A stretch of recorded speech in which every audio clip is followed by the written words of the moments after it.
I already have a super cool Saab, but another one doesn't hurt, right?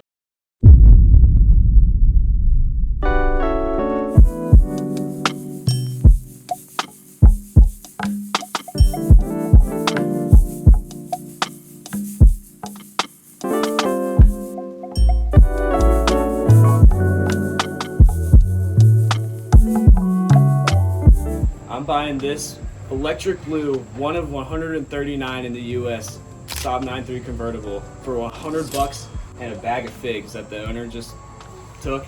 We're gonna see if we can make it run. Yeah. It's been sitting here for 8 years. 8 years. It's rusty. It's got some problems. But we're starting the process here. First thing we're doing is just shop vac, and we checked the oil. Oil actually doesn't look terribly bad. See? Not bad, huh? Not milky or anything like that. Not dry. Okay, we took off the engine cover. We're doing some shop vac work. The battery's completely dead. We're gonna hook up a new battery. I think the order of operations, what we're gonna try and do is put a new battery in and then drain the fuel out of the car through a method we looked up online using connecting to here, the Schrader valve right there, and running the fuel pump and trying to push all the old gasoline out of the car rather than trying to drop the tank out of this thing. If we can get that done and put some good gas in this thing, then we'll try and fire it up. And if it fires up, then we'll change the oil. And if that works, then we'll air the tires and we'll limp this thing home and worry about everything else later.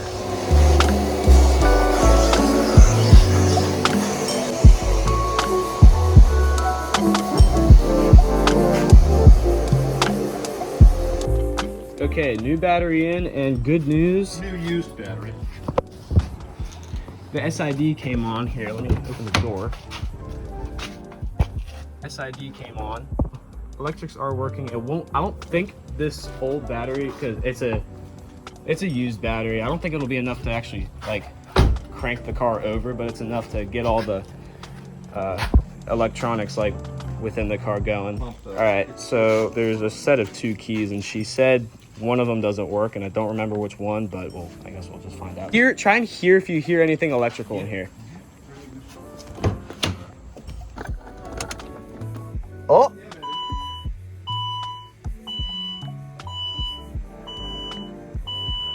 Oh wait, it says refill fuel now, so it's already low.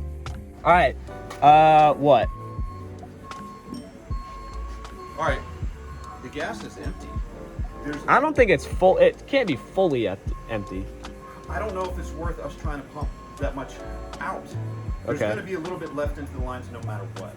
As long as if we put fresh gas in right now and we see if it starts, let it run and let it burn through that bad gas. Let the gas. Let's do this. Let's check all the other fluids. Let's check the antifreeze. Yeah, let's check. All right, we're gonna check fluids. This could be a bad idea, and we may be a little bit lazy. Here's my theory. The car is on fumes. Okay. No matter what, there's always going to be a little bit of gas that runs into the cylinders. A little bit of this shitty gas, anyways. We have 5 gallons of good gas, brand new right there. So I figure if we put that in the tank, that will, whatever's left in the tank is going to be, mixed and made better. So it's really just whatever is left in the lines running into the motor, which we should be able to burn through relatively quick.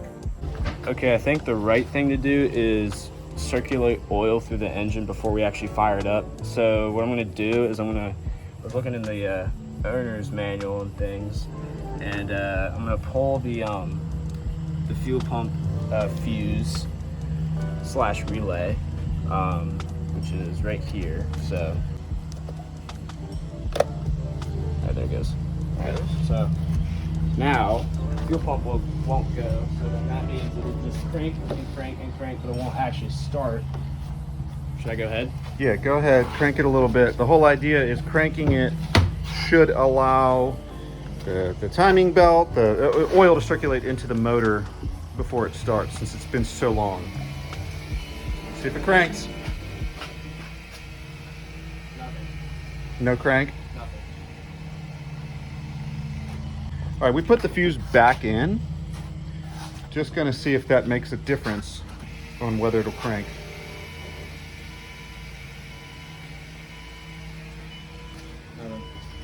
Won't crank at all. Okay, we just realized that we're stupid, and wait. So, this battery that we're gonna test to see if it'll crank is actually super dead. So, you know, I forgot that these 9.3 cup holders are super sick. Watch this. Oh yeah. All right, ready? Yep. All right, so it's got the ignition on, and if I do that, you can see fuel. That's fuel. That liquid coming out of there. That's, sorry, not a great shot. You see liquid there, that's fuel. So it is pushing a little fuel. The pressure's got to build more, but it's also very low on gas, and this battery's weak. So it is possible for us to pump the gas out of this thing. All right, new battery secured. I'm gonna swap that out real quick. All right, so we got the new battery in. I unplugged the fuel pump relay / fuse. Let's see. So we're gonna give this another shot. Nothing, that's a problem.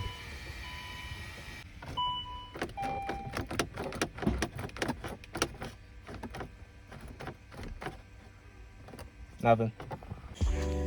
So, day 2, we went home and did a little YouTube education, and turns out these sensors are known failure points. And what happens is actually the power going to the starter is coming out of the battery, going through this sensor and then being sent through this terminal. So one thing that some people do is just strap that to there to bypass this.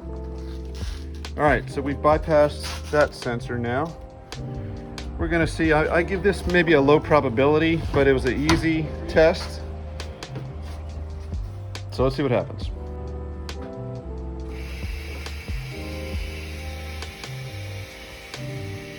Nope.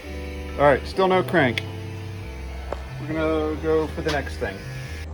All right, so apparently, I mean, we saw the traction control, the ABS failure stuff on the information display.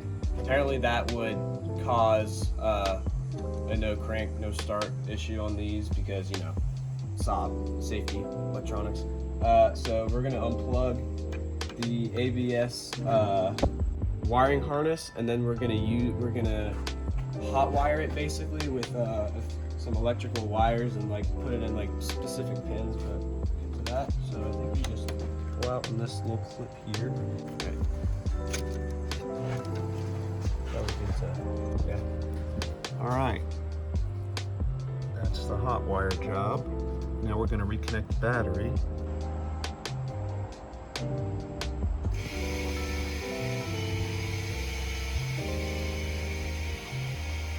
Nope. No? Shit. All right, plan F. We just pulled out the starter relay, it's right there, and Dad's gonna go ahead and hot wire it. I drew the short straw. Yep. Yeah, you did. So I'm gonna turn the ignition on and see what happens. Oh. I'm going to give you an update here on our Saab 9.3 project. We've been trying to resuscitate it. I'm going to run you through the issues we're having. Number one, this is the simplest issue of them all. There's a blown out tire, it's dry rotted, and we can't even get this wheel off.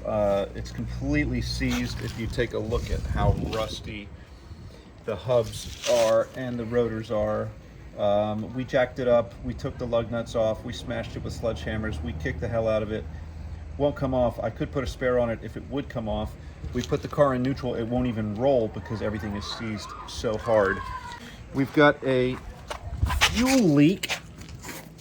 There's a little drip of it right there, but the fuel leak is coming from here. There you go. There's a drip, drip, drip coming out of the tank. That's a huge fire hazard. I guess it's a rusted line most likely. What you have here looks like, I believe, don't know yet, We have not successfully started the car, but I'm pretty certain that's brake fluid. So I think we got a brake fluid leak. Also, we got a burst line or something probably coming behind this front wheel. We have been under the car some and, you know, trying to diagnose one thing at a time, but we figured we got to get it started. We got to see that it'll turn over before any of this other stuff is worth it. And we've been working like hell to get that going. We did put a new battery in it, brand new. All the accessories fire up. We have tried a couple YouTube things that we have looked up. You know, we hear no clicks when you turn the ignition. Nothing happens. So first thing we did is we checked the starter relay. We even connected it with a paper clip and to run power, to bypass the ECU and everything and run power directly to the starter. Nothing, no sounds at all. We also disengaged the ABS module and kind of hot wired it here. That was another trick that we saw. No dice, didn't do anything for us. So what the internet is telling me is that the starter motor itself is probably shot or seized, which I don't know, probably corroded lines or something. It's really hard to access on this vehicle. This is the 2.8 turbo V6. So I'm going to remove the battery box, see if I can get access to it, and just run a multimeter on it, clean up the connections, see if it really has anything going for it. Even if we do get it to start, we have all these other issues like the massive amounts of corrosion. All the wheels are locked and rusted in place. All the brakes would need to be done. We've got busted brake lines, busted fuel lines, and a moldy interior. So, and the car's full of bad gas. We pumped some of it out yesterday, but again, I put a hold on that because that's a slow thing to get through. And it's almost like we want to make sure this thing will crank before we do any of this other stuff, or it just goes right to the junkyard. Okay, the owner is back here, and we're trying the oldest trick in the book, the old starter tap.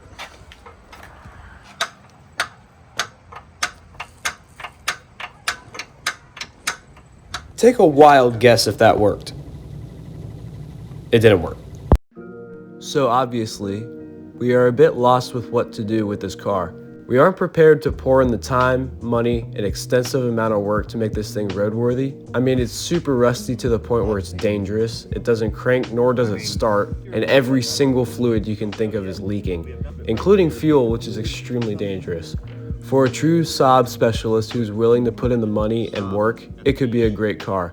I am obviously not a Saab specialist, so I'm selling it as a parts car. If anyone is interested in it who is near the Virginia Beach area, DM me on Instagram. It's a little sad that we couldn't get this thing going, but we hope that someone else can get it going or it can be used to get another 9.3 on the road. It's a bit of a bummer to end it off on a low note, but like and subscribe, and I'll see y'all in the next one. There you go.